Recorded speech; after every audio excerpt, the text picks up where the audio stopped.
这个比较有点困难了。我想这个难度在于我们有发这个可转换的交换债，就是说有帮后的转换的时候，我们就会认列一些利益。但是在转换之前呢，这个股价如果上升，但是又没有达到它转换的这个时点的时候，我们会因为这个option value 的 valuation 先认一个损失。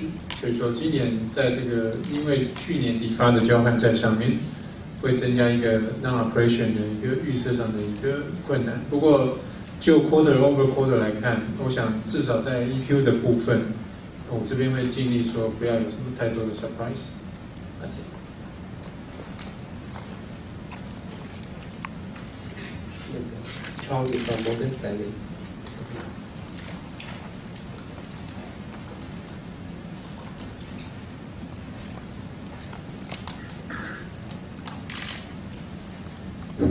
店长、启宏你们好。那我这个问题是关于这个 L 和 IDM 的 outsourcing。那因为 L 的话，它第一个就是说，这些 IDM 厂商其实有很多自己的发论厂啊。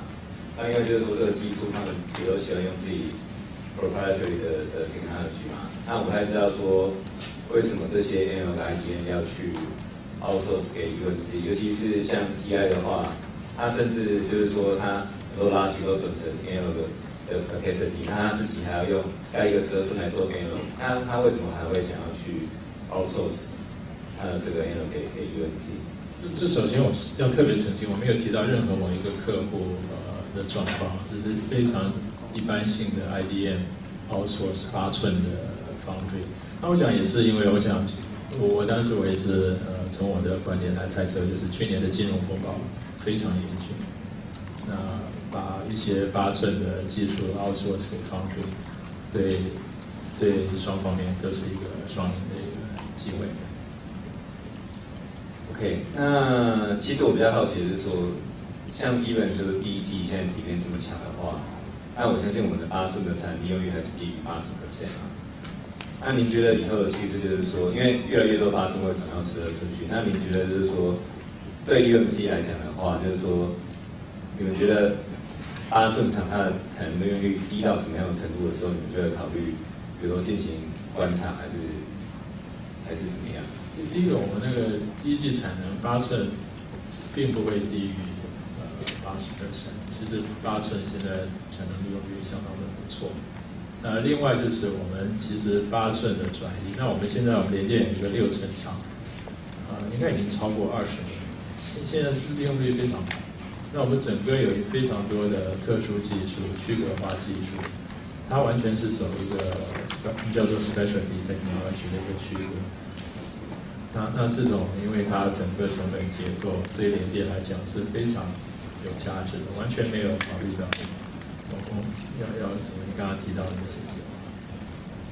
对，所以我想还是同样的问题啊，就是说，如果今天我是 L 和 IDM 的客户的话，那我自己in-house的产能率可能不到80%，那您觉得说他们会有这个incentive需要 source 给 UMC 吗？我想不见得是 UMC， 我想这个事情其实已经在发生，这一定会发生的。这个我想势不可挡，一定会。那也许不是全部，他会把。那我好像也看到过某一个就是 marketing research 的公司，去年金融风暴最严峻的时候，非常多6寸、8寸厂全部要计划关掉。我刚刚也稍微提了一下，因为金融风暴的严峻的状况，有非常多的厂，一般是6寸、8寸，全世界都会关一堆。这个应该会对方会蛮大帮助。OK， 所以今年的outsourcing可以是说来自于就是去年有一些6寸厂、8寸厂关掉，所以今年感觉上有一些 outsourcing， 但是 going forward 的话，您觉得说会有更多的 outsourcing 吗？还是说你觉得就是说大概就是最好就是像今年这样子，不会再有更多的 outsourcing 往这个 area 了？长期的话，我想客户一旦感受到我们晶圆专攻提供的 value 我想这个趋势会持续下去。Daniel from Merrill Lynch.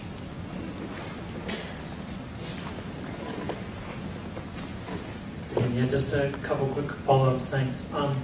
Could you talk about lead times on 65? Because you indicated that's a node which is rather tight for you.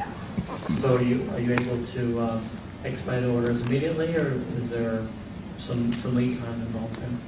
Actually, UMC's lead time, I mean, our factory cycle time, even now the capacity is so tight, it's under control. It's the cardinal rule we need to abide by. So the cycle time, it's the A word I hate to use. It's the arrangement priority.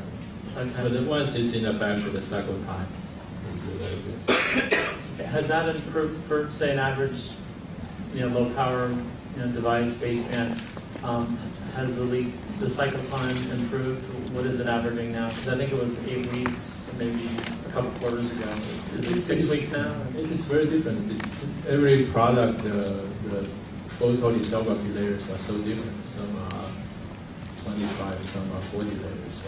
So we count the cycle time by photo layer as a normalized index for our internal management. But the bottom line is that UMC cycle time, especially at 12 inch, is our cardinal rule to have good cycle time for customers. Because it's so tight, I'm just wondering if, typically you get better, yields go up, cycle times would improve. I'm wondering if it's tight, if you're able to improve cycle times at all, or pretty much things are... Usually when it's tight, the cycle time gets dragged out longer. We went through so many cycles, so we want to control that well by actually controlling the weaver. It's an internal kind of a practice. Right. Well, you're adding capacity, so I'm wondering as you add this capacity for the second quarter, what kind of improvement would we see in lead times and cycle times? Would we be expediting in a more efficient fashion? Would we gain a couple of weeks in cycle times by the second quarter? So actually, our cycle time, since I mentioned, never degraded. So as long as we can keep it, it's actually very good. Okay. Not to drag it longer.